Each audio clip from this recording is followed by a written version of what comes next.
Hello students, this is रचित Jain, assistant professor in AC department. और आज हम यूनिट 1 को स्टार्ट करेंगे, that is theory of measurement. तो इसको स्टार्ट करने से पहले कि इसके थोड़े कंटेंट्स या बेसिकली इंस्ट्रूमेंट्स वगैरह, मेजरमेंट क्या होता है वो देख लेते हैं। जैसे कि पहले हम मेजरमेंट के बाद बेसिक समझेंगे कि मेजरमेंट की ज़रूरत क्यों पड़ी। उसके बाद उसका इंट्रोडक्शन, नीड ऑफ मेजरमेंट, फिर जो इंस्ट्रूमेंटेशन जो टर्म यूज़ की जाती है उसका क्या क्राइटेरिया है, उसका क्या यूसेज है, कितने टाइप्स के डिफरेंट टाइप्स के जो मेथड्स अवेलेबल हैं मेजरमेंट करने के लिए, इनके एप्लीकेशन एरियाज कौन से हैं, और इन दैट इसकी समरी और एक छोटी सी एक्सरसाइज और उसके आउटकम्स। चलिए फिर बिगिन करते हैं। तो मेजरमेंट से हम समझते क्या है? Basically it is a process that uses numbers to describe a physical quantity. Measurement की हेल्प से हम किसी भी चीज़ को नंबर्स के फॉर्म में स्टोर कर सकते हैं, लिख सकते हैं, समझ सकते हैं। Even measurement of a given quantity is essentially an act or result of comparison between the quantity which is unknown with a predefined standard. As you can see in the image figure कि measurement को हम एक process की तरह भी कह सकते हैं कि ये प्रोसेस है जो किसी अननोन वैल्यू को किसी नोन के साथ कंपेयर करके रिजल्ट बता देती है। तो मेजरमेंट बेसिकली एक तरीके से हम किसी भी चीज़ को, किसी भी फिजिकल क्वांटिटीज़ को हम नंबर्स के टर्म में असाइन करके बता सकते हैं। फॉर एग्जांपल कि जैसे कि आपके पास एक बॉक्स ऑफ चॉकलेट्स है और आपसे पूछा जाए कि कितनी चॉकलेट्स हैं इसके अंदर, तो आप क्या करोगे? काउंट करके ही बताओगे ना। तो यानी कि नंबर की हमने काउंटिंग स्टार्ट करी और फिर हमने उसको समझा पाए कि ये इसकी नंबर्स कितने हैं। इसी में एक चीज़ और होती है कि अगर हम if we consider the results of the measurement which are meaningful, then there are two basic requirements. Number one, that is जो हम स्टैंडर्ड यूज़ करते हैं कंपैरिजन पर्पस के लिए वो बहुत एक्यूरेट होना चाहिए और कॉमनली एक्सेप्टेड होना चाहिए। और नंबर टू है जो हम एपरेटस यूज़ करते हैं for the purpose of measurement, वो भी अच्छे से प्रूव्ड होना चाहिए। इट मीन्स कि वर्ल्ड वाइड एक्सेप्टेड हो और वर्किंग कंडीशन उसकी बेस्ट हो।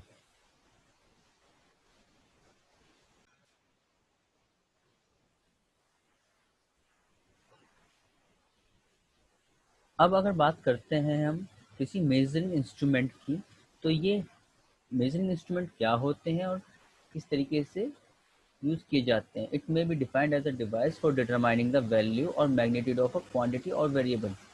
तो ये कई अलग अलग टाइप्स के इंस्ट्रूमेंट्स हैं या मेजरिंग इंस्ट्रूमेंट्स हैं जिससे हम मेजरमेंट करते हैं। चाहे वो आपका सीआरओ हो, चाहे मल्टीमीटर हो, चाहे कोई प्रेशर गेज हो, चाहे वेंचुरी मीटर हो या स्टेबलाइजर हो।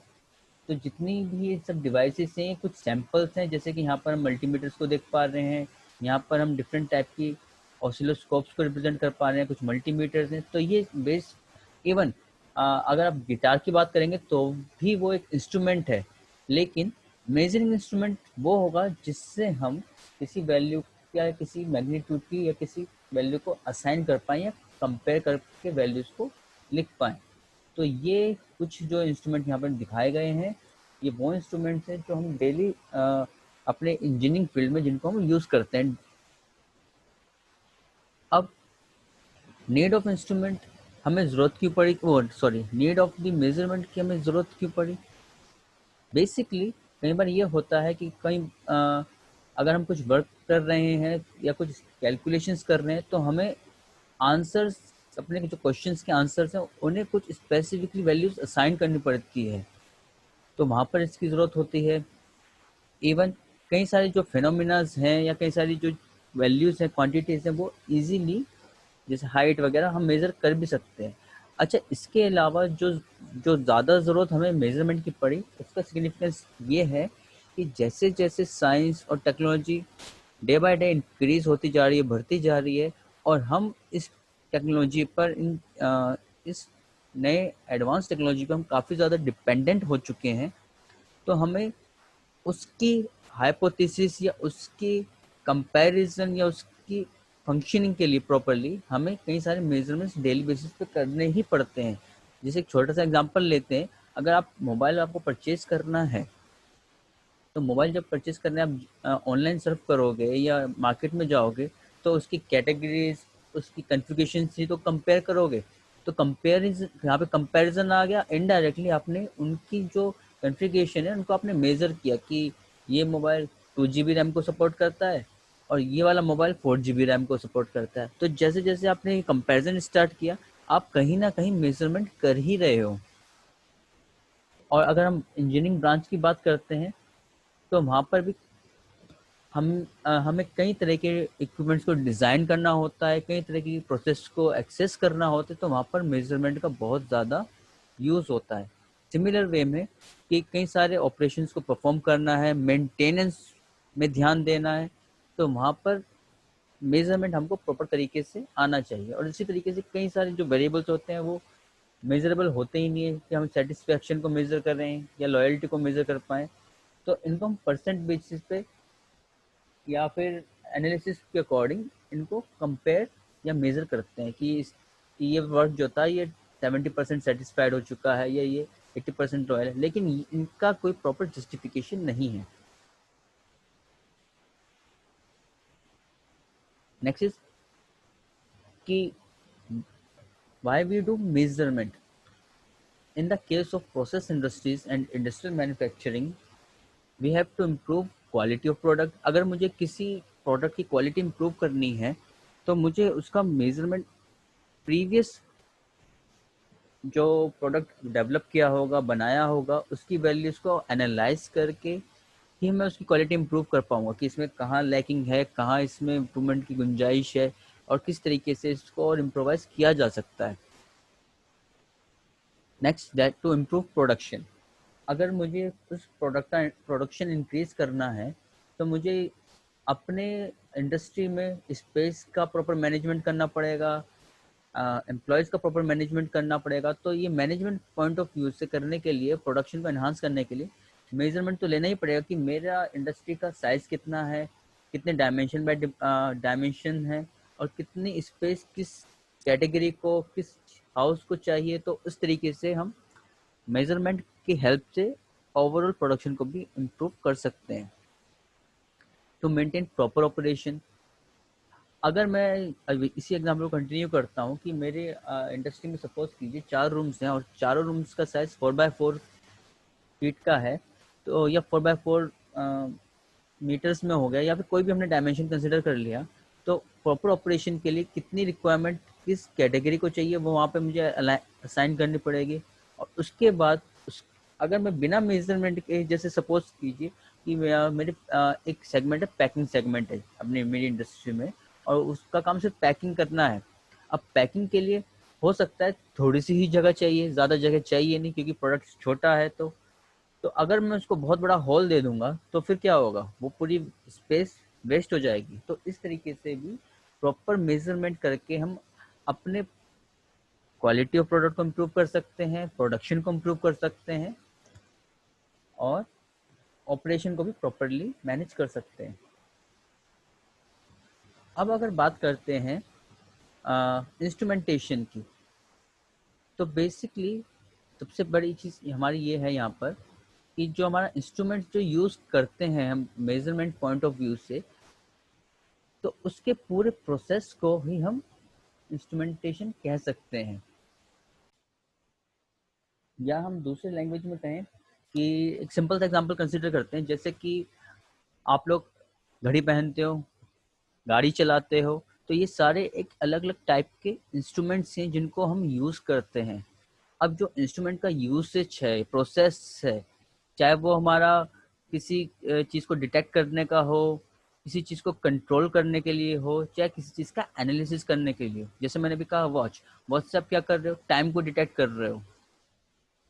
तो उससे भी आप मैंने दूसरा एग्जांपल लिया गाड़ी का, गाड़ी में आप क्या कर रहे हो, उसको कंट्रोल करके एक जगह से दूसरी जगह जा रहे हो। तो ये सारे इंस्ट्रूमेंट्स हैं, और इस तरह के इंस्ट्रूमेंट्स का अगर हम यूज़ करते हैं अपने किसी चीज़ को इस्टेब्लिश करने के लिए, डिटेक्शन के लिए, एक्विजिशंस के लिए या एनालिसिस के लिए, तो उस पूरे प्रोसेस को या इन सब चीज़ों को हम इंस्ट्रूमेंटेशन कहते हैं। इवन यहाँ एग्जाम्पल में आप देख सकते हो, एक फिगर में देख सकते हो कि एक हमने मल्टीमीटर यूज़ किया हुआ है, और इस मल्टीमीटर की हेल्प से, मल्टीमीटर एक हमारा इंस्ट्रूमेंट है, इसकी हेल्प से मैं इस मदरबोर्ड में या इस सर्किट में चीज़ों को स्टडी कर रहा हूँ, एनालिसिस कर रहा हूँ, और अगर हो सकता है कहीं कोई फॉल्ट है तो उसको भी मैं रेक्टिफाई कर सकता हूँ। तो ये पूरा प्रोसेस, ये एक मेजरिंग इंस्ट्रूमेंट है, और ये एक एप्लीकेशन की हेल्प से मैं उस वैल्यू को सॉर्ट आउट कर रहा हूँ, सॉल्व कर रहा हूँ, या फिर सही करने की कोशिश कर रहा हूँ। तो ये पूरा मेरा क्या हुआ, इंस्ट्रूमेंटेशन हो गया।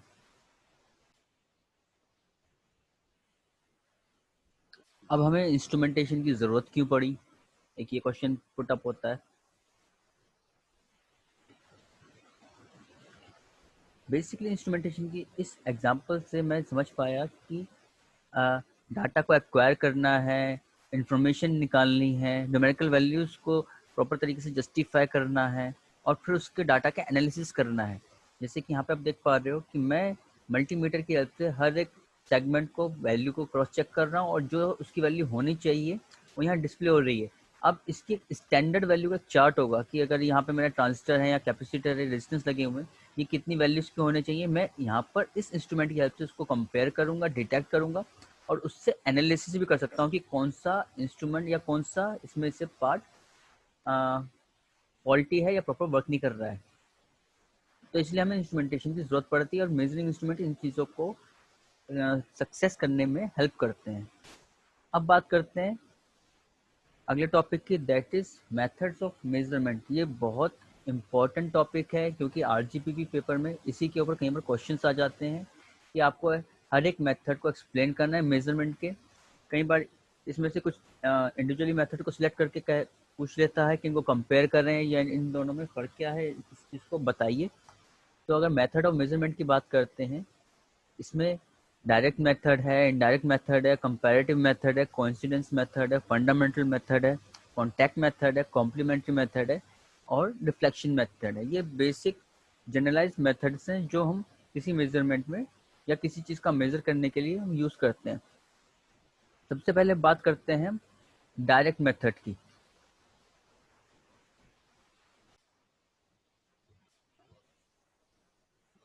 जैसे कि हम नाम से ही समझ पा रहे हैं कि डायरेक्ट मेथड का काम क्या होगा, कि वो चीज़ों को डायरेक्टली मेथड वो मेजर कर पाएगा। In this method, we can say the unknown quantity is directly compared with a standard, and the result is expressed as a numerical number, which have some sort of unit. In fact, the standard is a physical uh, standardization so that we can give them a unit. Next is the direct methods are very common for the measurement of physical quantities like length, mass, and time. अगर मुझे किसी length को measure करना है तो उसकी भी कई सारे यूनिट्स अवेलेबल हैं, मीटर में, किलोमीटर में, सेंटीमीटर में, मिलीमीटर में। तो ये डिपेंड करता है कि मैं मेज़रमेंट में अगर लेंथ को मेज़र कर रहा हूँ तो मैं किसी स्मॉल लेंथ, छोटी लेंथ को मेज़र कर रहा हूँ तो उसके लिए उसके अकॉर्डिंग इंस्ट्रूमेंट्स यूज़ किए जाएंगे। जैसे कि एक फिगर में आप देख सकते हैं, अगर मुझे छोटे छोटे मेजरमेंट्स करने हैं 15-20 सेंटीमीटर तक के लिए, तो ये ruler scale is sufficient for that. और अगर मुझे और स्मॉल कंपैरिजन करने हैं या और स्मॉल कैलकुलेशंस करने हैं तो उसके लिए बर्नियर कैलिपर्स, ये बेसिकली डायरेक्ट इंस्ट्रूमेंट्स हैं, या डायरेक्ट इंस्ट्रूमेंट हैं जो सीधे सीधे मेजरमेंट करके डायरेक्ट वैल्यू को बता देते हैं। अब इसके अंदर जैसे कि ये 4, 5, 6 ये लिखा हुआ है, यानी कि सेंटीमीटर की लेंथ पहले से प्री डिफाइंड है, यानी कि ये स्टैंडर्ड को फॉलो कर रहा है, और ये स्टैंडर्ड पूरे वर्ल्ड वाइड एक्सेप्टेड है। ऐसा नहीं होगा कि इंडिया में यहाँ से यहाँ तक 1 सेंटीमीटर है और यूएस में चले गए तो ये इसका जो लेंथ का जो स्पेसिफिकेशन है वो चेंज हो जाएगा। Now in the same way, जो अगर हम इनडायरेक्ट मेथड की बात करते हैं तो इनडायरेक्ट मेथड में क्या होता है कि हम किसी और क्वांटिटी की हेल्प से इसको मेजर करते हैं।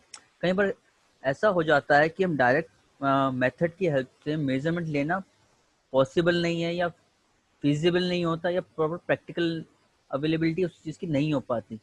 तो हम डायरेक्ट मेथड्स को ना तो प्रेफर करते हैं और ना उसको फिर यूज़ करते हैं।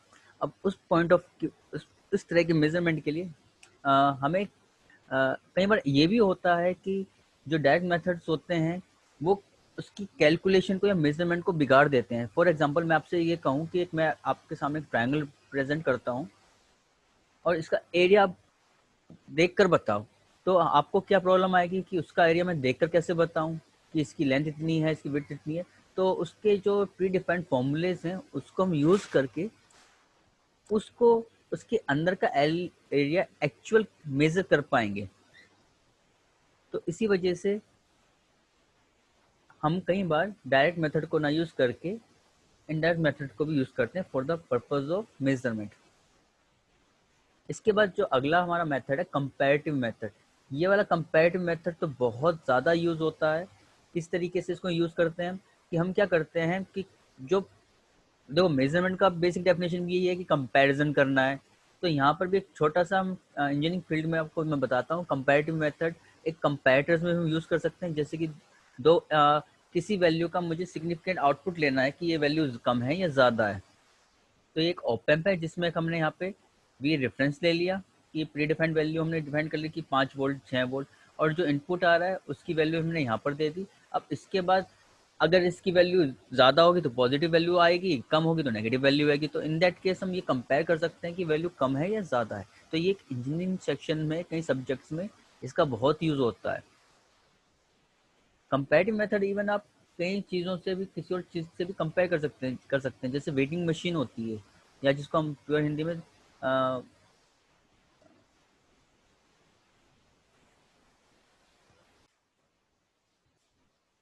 या जिसको हम हाँ तराजू भी कह सकते हैं। तो उसमें एक तरफ पहले से ही वेट रखे होते हैं और दूसरी तरफ हम ऑब्जेक्ट को रखते हैं जिसका हमें वेट मेजर करना है। तो यहाँ पर भी क्या हो रहा है, कंपैरिजन ही हो रहा है। एक तरफ नॉन वैल्यू है और एक तरफ अननोन वैल्यू है, और with the help of non value हम उसको कंपेयर कर पा रहे हैं। तो वो एक एग्जांपल एक नॉन टेक्निकल फील्ड का हो गया, और ये वाला जो एग्जांपल है ये हमारे इंजीनियरिंग सेक्शन से रिलेटेड हो गया। एक और जो इसमें मेथड हम यूज करते हैं दैट इज कोइंसिडेंस मेथड। अब इसको हम ऐसे समझ सकते हैं कि हमने कई बुक्स में या फिर मैथमेटिक्स में कई बार ग्राफ प्लॉट किए होंगे। अगर ये पीछे की जो ग्रिड लाइंस हैं ये अवेलेबल ना हो तो मुझे उस ग्राफ की एनालिसिस से समझने में बहुत दिक्कत आएगी। तो हम ये कह सकते हैं कि जो मेजरमेंट कंसाइड्स होता है लाइन और सिग्नल्स के टर्म्स में, या उसकी हेल्प से हम उस मेजरमेंट को समझ पाते हैं ज़्यादा बेटर वे में, तो उस मेथड को हम कोइंसिडेंस मेथड कहते हैं। तो ये मेथड चाहे लाइन ग्राफ्स में हो चाहे साइनोसॉइडल ग्राफ्स के फॉर्मेशन में हो, तो ये सारे के सारे मेथडोलॉजी मेजरमेंट के रिस्पेक्ट में रहती है। इसके बाद अगला जो मेथड है दैट इज फंडामेंटल मेथड। ये तो बहुत सिंपल सा मेथड है। अगर अगर मुझे कुछ मेजरमेंट डायरेक्टली करना है और वो किसी फॉर्मूला बेस्ड है या सीधे डेफिनेशन बेस्ड है, चाहे वो एलसीएम्स हो जो हम मैथमेटिक्स में बहुत यूज़ करते हैं जैसे कि एलसीएम या जैसे कि एचसीएफ, तो इस तरह की मेथडोलॉजी भी हमारी फंडामेंटल मेथड्स के अंदर कंसिडर की जाती है। नेक्स्ट हम देखते हैं कॉन्टैक्ट मेथड। ये वाला जो कॉन्टैक्ट मेथड है ये बहुत ज़्यादा आज की डेट में टेक्नोलॉजी के रिस्पेक्ट में बहुत ज़्यादा यूज़ होता है। हमारी गाड़ी में पीछे क्या लगे होते हैं, रिवर्स पार्किंग के सेंसर्स लगे होते हैं। ठीक है, कॉन्टैक्ट मेथड भी एक तरीके से दो टाइप का होता है कि वो फिजिकली उस चीज़ को कॉन्टैक्ट को टच करेगा और दूसरा उस सरफेस को उस ऑब्स्टेकल को सिर्फ डिटेक्ट करेगा।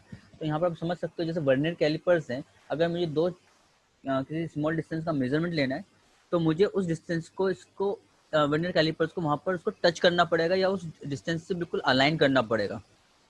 वहीं दूसरी ओर जो अल्ट्रासोनिक सेंसर्स होते हैं ये क्या काम करते हैं, ऑब्स्टेकल को दूर से ही डिटेक्ट कर लेते हैं। तो ये दोनों मेथड्स हम ये दोनों के दोनों मेथड हम कॉन्टैक्ट मेथड के अंदर ही इनको कंसिडर करते हैं। तो ये भी बहुत जैसे कि मैं अभी एक एग्जांपल ले रहा था, गाड़ी में रिवर्स पार्किंग सेंसर होता है और आपकी डिवाइस में या तो जो सेंसर होगा उसके दो आउटपुट्स होंगे, या तो वीडियो आउटपुट या फिर उसका डिस्टेंस को मेंशन करेगा, या हो सकता है दोनों चीज़ें इनबिल्ट हों। तो उसमें क्या होता है जब आपने रिवर्स किया तो जैसे जैसे आप पीछे ऑब्स्टेकल के बढ़ते जाएंगे तो वो मेजर करके आपको डिस्टेंस आपके डिस्प्ले में दिखाता जाएगा कि अब इतना फीट रह गया है या इतना मीटर्स में रह गया है, तो वो बहुत हेल्पफुल रहता है कि गाड़ियों को रिवर्स करने में। तो इस तरीके के सेंसर सिर्फ गाड़ी के रिवर्स पार्किंग में नहीं, बड़ी बड़ी इंडस्ट्रीज में बड़ी बड़ी जगहों पर बहुत इसका यूज होता है। अगला जो मेथड है that is complementary method.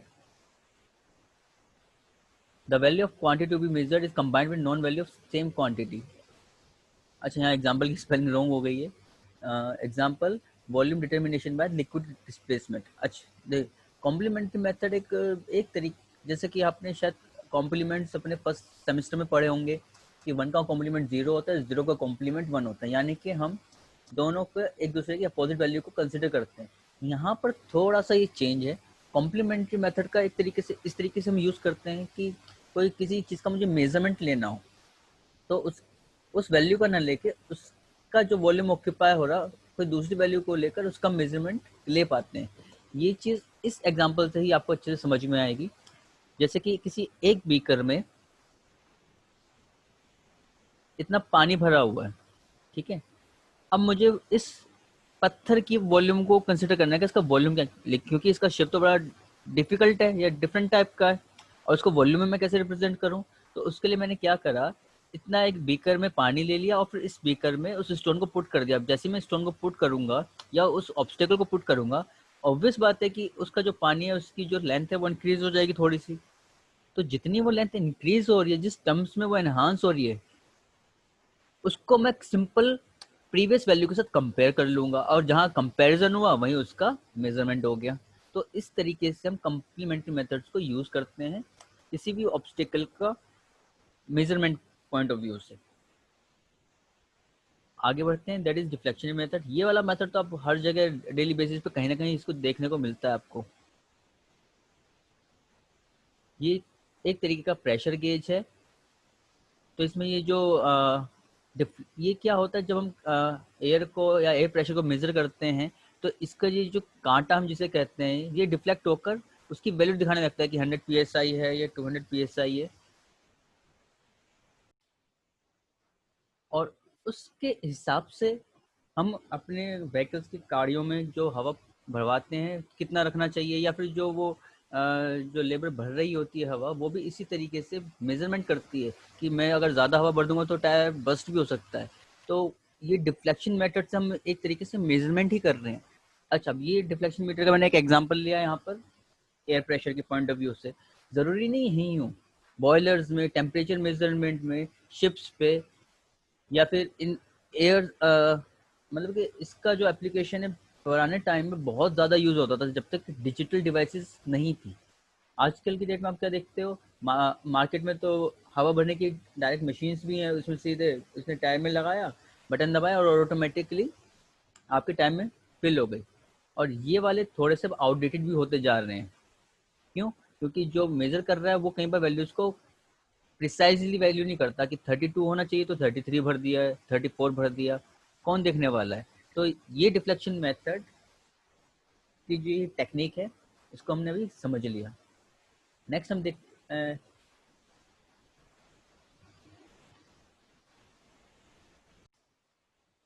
Next जो है इसका एप्लीकेशन एरियाज, इनको हम अगले प्रेजेंटेशन में कवर करेंगे। फटाफट अब समराइज कर लेते हैं कि हमने इस लेक्चर में क्या क्या चीज़ें कवर करी। बेसिकली हमने इस लेक्चर में ये कवर किया कि मेजरमेंट की क्या मतलब होता है, क्या ज़रूरत होती है, क्या सिग्निफिकेंस होता है, कहाँ कहाँ इसको हम यूज़ कर सकते हैं। सिमिलर वे में हमने इंस्ट्रूमेंटेशन की बेसिक टर्मोलॉजी को समझा, क्या होता है, कहाँ यूज़ करते हैं। अच्छा, मेजरमेंट और इंस्ट्रूमेंटेशन दोनों आपस में कोरिलेटेड इस तरीके से है कि मेजरमेंट तो हमें करना ही है, और जिस इंस्ट्रूमेंट की हेल्प से मेजरमेंट कर रहे हैं उस पूरे प्रोसेस को हम इंस्ट्रूमेंटेशन कहते हैं। इसके बाद हमने इसके टाइप्स ऑफ मेजरमेंट या फिर मेथड्स वगैरह हमने स्टडी किए। और अपार्ट फ्रॉम दैट जो एरिया ऑफ मेजरमेंट सिस्टम है ये हमने पेंडिंग छोड़ दिया अगले लेक्चर के लिए या अगले वीडियो के लिए। अब इसके ऊपर शॉर्ट एक्सरसाइज के कुछ क्वेश्चंस हैं जो आपसे वेबिनार वगैरह में हम इसको डिस्कस करेंगे, या फिर आगे टेस्ट मॉड्यूल में भी क्वेश्चंस आ सकते हैं। पहला क्वेश्चन है कि which of the following is not among the methods of linear measurement. इनमें से कौन सा मेथड लीनियर मेजरमेंट नहीं है? Direct method, measurement by optical means, indirect measurements, या electromagnetic measurement methods. Next question है instrument shaped like a watch and is carried in pocket और attach to one leg is. अच्छा, इस instrument का नाम आपको सर्च करके स्टडी करके बताना है कि उसको पेडोमीटर कहते हैं, ओडोमीटर कहते हैं, पैसोमीटर कहते हैं, स्पीडोमीटर कहते हैं। वैसे क्वेश्चन के आंसर्स आप क्वेश्चन के ऑप्शंस को स्टडी करके भी आइडेंटिफाई बड़े आराम से कर सकते हो। Next question, instrument for registering the number of revolutions of a wheel, odometer, pedometer, staining. यहाँ पर ऑप्शंस रिपीट हो गए तो आपके लिए तो और इजी हो गया। Most accurate method of direct measuring is with. Direct measurement की इनमें से कौन सी टेक्निक है?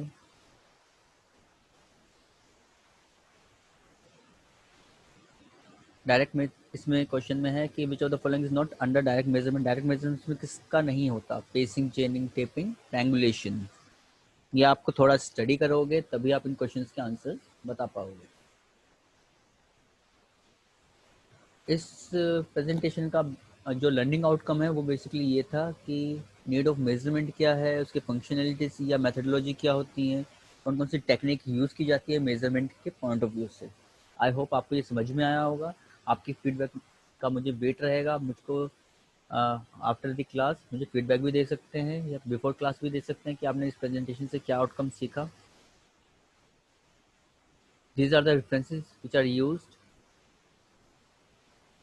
और आपको ये रेफरेंसेस स्टडी करने हैं जिससे आप ये शॉर्ट एक्सरसाइज के आंसर्स को सॉल्व कर सको और जो इस प्रेजेंटेशन में एक्सप्लेन किया गया है उसको भी प्रॉपर तरीके से आप ग्रैस्प कर सको।